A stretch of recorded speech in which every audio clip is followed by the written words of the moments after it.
দেখ বেটা, তোর তো আগে এরকম ছিল না। ধীরে ধীরে যে আর্থিক অবস্থা এখন খারাপ চলছে এবং যে সমস্যায় পড়েছি, এই সমস্যা আগে ছিল না।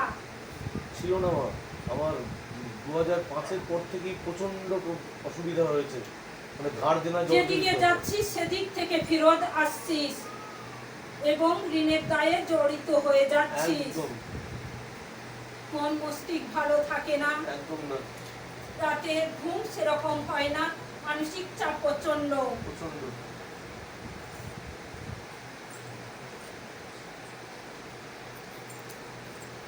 পায়ের তলার মাটি আস্তে আস্তে সরে যাচ্ছে বেটা। একদম না, 500 টাকা আমার কাছে বিশাল এখন। মনে করিস অন্যরকম হয়ে যায় আর একটু অন্যরকম। একদম। এর জন্য ভুলভাল চিন্তাধারা আসে। উপায় খুঁজে পাচ্ছিস না। না, অন্ধকার লাগছে চতুর্দিকে। তার জন্য খুব টেনশনে নিজের মাথাটাও ঠিক মতন কাজ করে না। মাথা কাজ করে না, শরীরে সুগার প্রেসার সব রয়েছে। এবং শরীরের দিক দিয়েও আস্তে আস্তে কমজোরিও হয়ে যাচ্ছি। একদম। হাত বাড়াতে চাস কিন্তু সাহারা দেওয়ার লোক নেই। আছে, যে আছে তার সাথে আমার সাথে সম্পর্ক নষ্ট করে দেওয়ার চেষ্টা করছে। সাহারা দিবে কি করে? পিছনে তো শত্রু রয়েছে। হ্যাঁ, তাই তো। শত্রুদের কারণে এই জিনিসগুলো ঘটে যাচ্ছে বেটা। আমি তো আগে কারো কোনো ক্ষতি করিনি, কেন তো জানি না কেন শত্রু।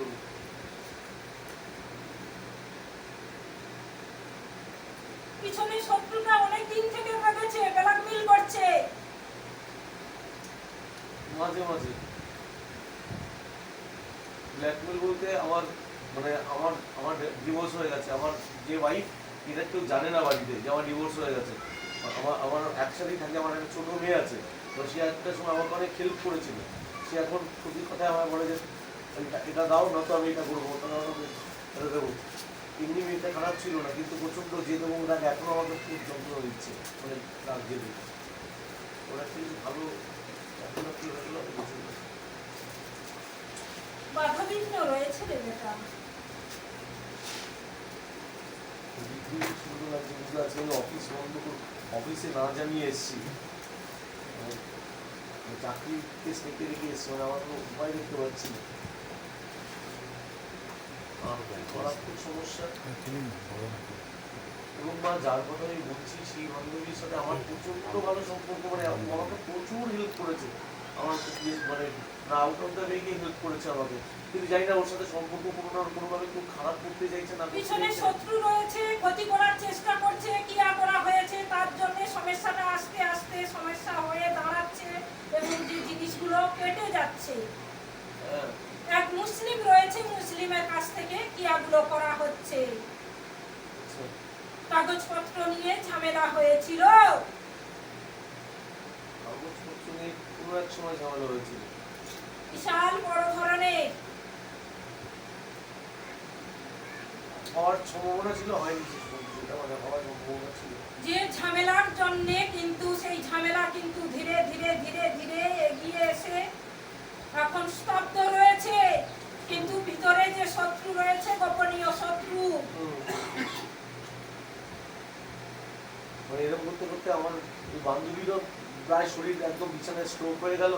ও বললো আমি তো যেতে পারছি না, তুই মায়ের কাছে একবার কি আমার কথাটাও বল। কারণ বলে দেখ, তুই আর আমি তো ঠিক করেছিলাম আমরা সারা জীবন একসাথে একে অপরের পাশে দাঁড়াবো। চালান করা হয়েছে বেটা।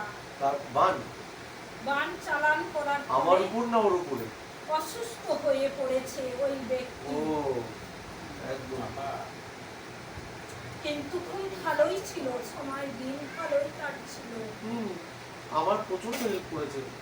আমরা একসাথে থাকবো সারা জীবন, মানে একে অপরের পাশাপাশি একসাথে জীবন ছিলিস তোরা, একে অপরের কাঁধে হাত দিয়ে লড়াই করে চলবি, সেই সম্পূর্ণ করেছিলিস। একদম। কিন্তু হঠাৎ করে বান চালানোর কারণে পুরো উল্টো পাল্টা হয়ে গেছে। একদম। আমার অর্থের দিকটা এতটাই ফেলে দিয়েছে, মানে আমি কোনো দিক কিছু করতে পারছি না। ইভেন বাড়িতে আমি বললাম না আমার ডিভোর্স হয়ে গেছে, কিন্তু আমার বাড়িতে আমার কেউ জানে না আমি আমার মানে আগের সের সাথেই রয়েছি, কিন্তু সেও মানে প্রচন্ডভাবে আমার উপর মানে চিৎকার চেঁচামেচি দিয়ে করে। খুব মাথা গরম ব্যক্তি রয়েছে উনি, প্রচন্ড দেখতে পারে না, যেটা মনে করে ও সেটাই করে, একদম কোনো কারোর কোনো কথা শুনে না, ভালো মন্দ কোনো বিচার করে না। একদম যদি চাই ওই ব্যক্তি যে শেষ করে দেবো, ওর কথাই শেষ, এক কথায় কাজ। একদম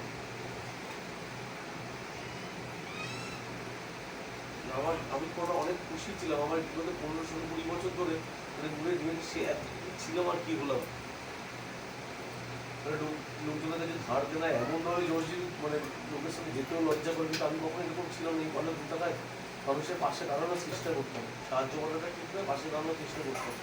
এখন ভয় পাস যে মানুষের পাশে দাঁড়াবো এবং ধার দেনা ঋণের দায়ে যে জড়িয়ে রয়েছিস, সেই দিক থেকে ভয় পাস না। একদম দাঁড়াবো কি করে, আমি তো নিজেই হাত পেতে বসে রয়েছি লোকের কাছে। আমার যা মায়না পাই তাতে আমার বাড়ি চলে না, আমার মেয়ের 2-3 মাস ধরে ফিস দিতে পারছি না, আমি মানে এক এক সময় মনে হয় যে কি করে বসবো, মহামৃত্যুঞ্জয় মন্ত্র জপ করবি, কবার করে করবো মা?